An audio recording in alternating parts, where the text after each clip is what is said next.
శుచి శుభ్రత లేకుండా వెళితే తేనెటీగలు దాడి చేసే వింత ఆలయం. శ్రీ మహావిష్ణువు యొక్క ప్రసిద్దమైన ఆలయాలు చాలానే ఉన్నాయి. అయితే ఈ ఆలయంలో విష్ణుమూర్తి రంగనాయక స్వామిగా పూజలందుకుంటున్నాడు. మరి ఈ ఆలయం ఎక్కడ ఉంది? ఇక్కడ నెమలిగుండ్ల అనే పేరు ఎందుకు వచ్చిందనే విషయాలను మనం ఇప్పుడు తెలుసుకుందాం.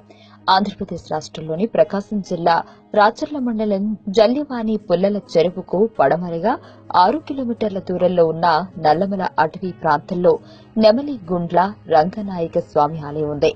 గుండ్లకమ్మ నది బ్రహ్మేశ్వరం వద్ద ఆవిర్భవించి నల్లమల గిరులలో సుడులు తిరిగి ఉత్తర దిక్కున 2 కొండల మధ్య జాలువారి నెమలిగుండ్లలోకి చేరుతుంది.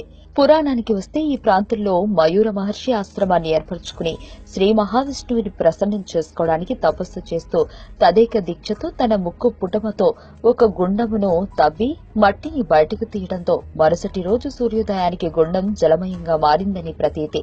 స్థల పురాణానికి వస్తే నల్లమల కొండలలో ఇసుక గుండం అనే చోట చెంచు జాతికి చెందిన బయ్యన్న బయ్యక్క దంపతులుండేవారు. వారికి ఏకైక కుమార్తె పేరు రంగాదేవి. యుక్త వయసు వచ్చిన రంగాదేవి తన కులాచారాన్ని ధిక్కరించి కులపెద్దలతో విభేదించి మహావిష్ణువును పెళ్లాడాలని తలంపుతో చెంచుగూడెం వదిలి నెమలిగుండం చేరుకుని తపమాచరిస్తున్న మయూర మహర్షికి తన మనోగతాన్ని తెలియజేసింది.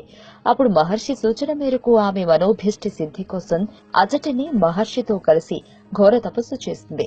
ఎట్టకేలకు వారి తపస్సుకు చలించిన శ్రీ మహావిష్ణువు ప్రసన్నుడై రంగాదేవిని భారీగా స్వీకరించాడు. అలాగే మహర్షి కోరిక మేరకు రంగనాయక స్వామిగా ఇక్కడే వెలియడంతో నెమలిగుండ్ల శ్రీ రంగనాయక స్వామి క్షేత్రంగా ప్రసిద్ధి చెందింది. అయితే నెమలిముఖ ఆకారంతో ఉన్న మహర్షించే నిర్మితమైనందున నెమలిగుండం అనే పేరు సార్థకమైంది. అయితే మరే క్షేత్రంలో కనిపించని అరుదైన శుచి, పవిత్రత, గొప్పదనం నెమలిగుండ్ల రంగనాయక స్వామి వద్ద కనబడుతుంది. ఇక్కడ విశేషం ఏంటంటే శుచి శుభ్రత లేకుండా ఈ ఆలయం వద్దకు వెళితే తేనెటీగలు దాడి చేస్తాయట. ఈ ప్రదేశాన్ని లక్ష్మణవనంగా కూడా పిలుస్తారు.